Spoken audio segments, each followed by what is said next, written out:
नमस्कार। आज हम बात करने वाले हैं शरीर के एक ऐसे कमाल के और ज़रूरी अंग की जिसके बारे में हम शायद ज़्यादा सोचते नहीं। किडनी। ये सिर्फ एक अंग नहीं है, पता है। ये एक पूरा का पूरा सुपर इफ़िशिएंट सिस्टम है जो हमें स्वस्थ रखता है। तो चलिए आज इसी के सफ़र पर निकलते हैं। अब जरा इस नंबर पर गौर कीजिए। 180 लीटर। ये कोई मामूली आंकड़ा नहीं है। ये उतनी मात्रा है खून की जिसे हमारी दोनों किडनियां मिलकर हर एक दिन साफ करती हैं। मतलब इतना कि एक बड़ा सा बाथटब भर जाए हर रोज। अब सोचिए, ये छोटा सा अंग कितना कितना ज्यादा जरूरी है। तो चलिए अपने पहले पड़ाव पर चलते हैं। यहाँ हम किडनी को सिर्फ एक अंग की तरह नहीं बल्कि शरीर के सबसे मेहनती कर्मचारी की तरह देखेंगे। एक ऐसा वर्कर जो कभी छुट्टी नहीं लेता। तो इनका मेन काम क्या है? सीधी सी बात है, खून में से सारी गंदगी, सारे वेस्ट प्रोडक्ट्स को बाहर निकालना। और सिर्फ इतना ही नहीं, ये शरीर में पानी और जरूरी मिनरल्स मतलब इलेक्ट्रोलाइट्स का बैलेंस भी बनाए रखती हैं। असल में ये शरीर के अंदर का माहौल एकदम परफेक्ट रखती हैं। ये हमारे बॉडी के मास्टर केमिस्ट हैं। चलिए अब इस फिल्ट्रेशन प्लांट के अंदर चलते हैं और इसकी बनावट को समझते हैं। सोचिए कि हम एक हाईटेक फैक्ट्री के गेट पर खड़े हैं और अब इसके अलग अलग डिपार्टमेंट्स को देखने वाले हैं। तो ये दिखती कैसी है? अरे बिल्कुल राजमा जैसी, साइज में लगभग हमारी एक मुट्ठी के बराबर। और ये शरीर में पेट के पीछे की तरफ होती हैं, हमारी पसलियों के पिंजरे के ठीक नीचे, एकदम सेफ।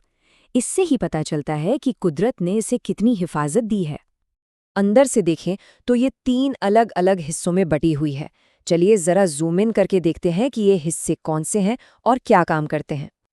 तो ये है 3 मेन जोन। सबसे बाहरी परत है रीनल कॉर्टेक्स। यहीं पर खून को छानने का काम शुरू होता है।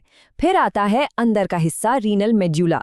इसका काम है यूरिन को कॉन्सेंट्रेट करना यानी गाढ़ा बनाना। ये बहुत ज़रूरी है ताकि शरीर का ज़्यादा पानी बाहर ना निकल जाए। और सबसे आखिर में है रीनल पेल्विस। ये एक कीप या फनल की तरह है जो बने हुए यूरिन को जमा करती है और फिर ब्लैडर की तरफ भेज देती है ना? बिल्कुल एक फैक्ट्री के अलग अलग डिपार्टमेंट्स की तरह। तो ये तो हो गई बड़ी बड़ी बातें, पर असली काम कौन करता है? अब हम जूम करने वाले हैं माइक्रोस्कोपिक लेवल पर और मिलने वाले हैं किडनी के असली हीरो से। और ये नंबर देखिए, करीब 10 लाख।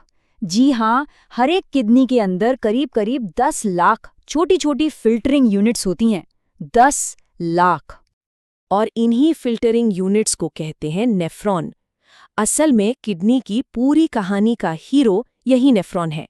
यही वो छोटी छोटी मशीनें हैं जो असल में खून साफ करने का सारा काम करती हैं। हर नेफ्रॉन की शुरुआत होती है एक बहुत ही छोटी सी खून छानने वाली यूनिट से, जिसे ग्लोमेरुलस कहते हैं। समझिए, सारा का सारा जादू यहीं से शुरू होता है। तो अब आते हैं सबसे दिलचस्प हिस्से पर कि ये अच्छे और बुरे को अलग कैसे करता है, यानी फिल्ट्रेशन और रीअब्जॉर्प्शन की प्रक्रिया। देखते हैं ये कैसे होता है। ये जो ग्लोमेरुलर फिल्टर है ना, ये कमाल का है। देखिए होता क्या है। सबसे पहले तेज प्रेशर वाला खून ग्लोमेरुलस में आता है।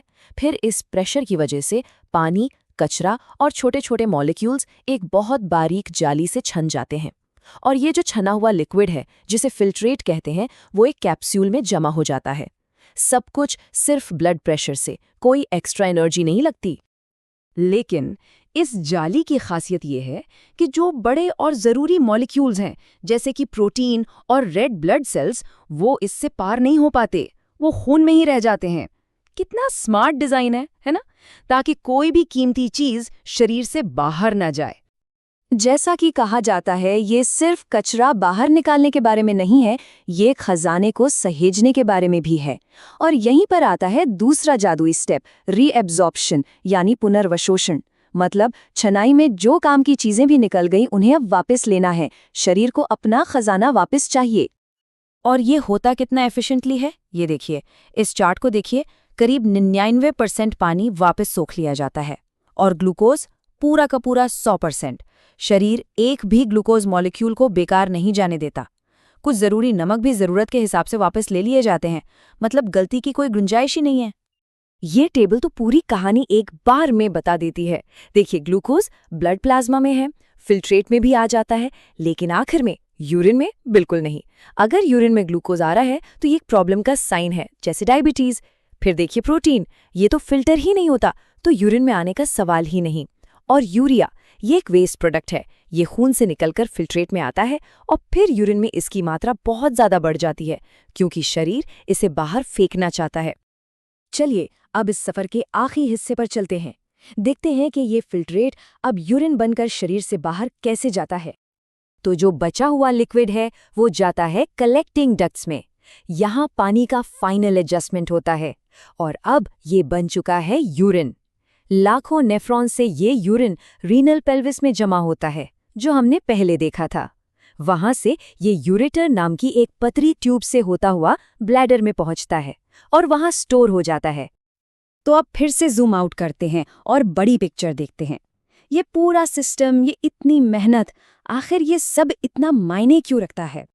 क्योंकि बात सिर्फ कचरा साफ करने की नहीं है।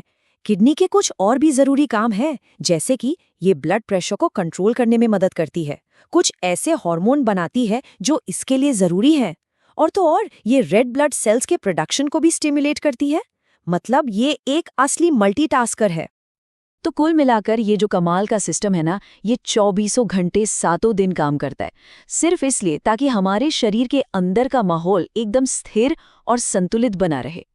इसी संतुलन को होम्योस्टेसिस कहते हैं। किडनी इसी की साइलेंट गार्डियन है। ये माइक्रोस्कोपिक फिल्टर हमारे पूरे शरीर की रक्षा करता है।